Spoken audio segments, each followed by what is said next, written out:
이른 아침부터 비가 내립니다. 건조가 생명인 장작엔 치명적일 수밖에 없는데요. 그래서인지 전날과는 다르게 조용한 공장. 분위기가 심상치 않습니다. 비에 젖은 나무를 작업을 하면 말리는 과정에서 곰팡이가 생겨요. 그래서 비나 눈이 많이 왔을 때는 작업을 안 하죠. 하늘이 내려준 여유를 그냥 보낼 수 없는 갑부. 틈을 이용해 특별한 작업을 진행하려 하는데요.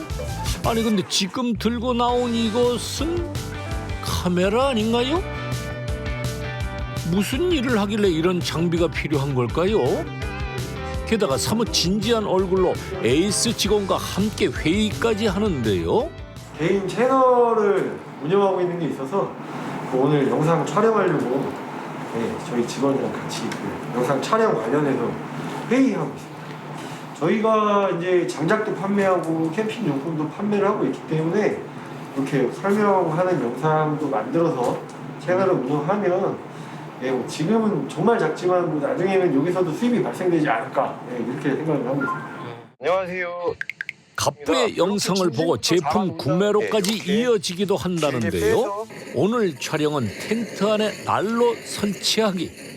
난로를 홀짝 없이 설치하는 방법을 설명해 드리도록 하겠습니다. 보시는 것처럼 이렇게 텐트 내부에 난로를 설치를 하고 그다음에 스킨세이버와 엘보 서포트를 이용해서 연통을 텐트 밖으로 빼서 이렇게 잘 고정을 해뒀고요. 이제는 한번 안에 장작에 불을 붙여보겠습니다.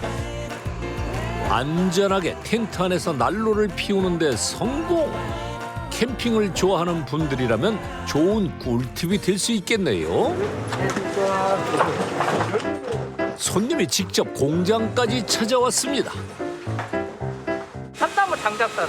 아 그래요? 아 근데 여기 원래 거래하셨던 분이세요? 원래 거래는 아니고요. 네, 예. 그 소문이 여기 나무가 좋다고 그래가지고 한번 방문하게 된 거예요. 아 진짜요? 네. 아. 소문 듣고 찾아왔다는 손님. 집에서 뗄 난방용 장작을 사러 왔답니다. 이렇게 단골 손님 한 명 더 추가되나요? 근데 차라리 나무 하라고 근데 여기로 오는 게 훨씬 몸도 덜 튀나고 섭질하는 게 진짜 몸이. 또 보통 분들이 아니에요. 네. 진동이랑 소음도. 안녕하세요. 안녕하세요.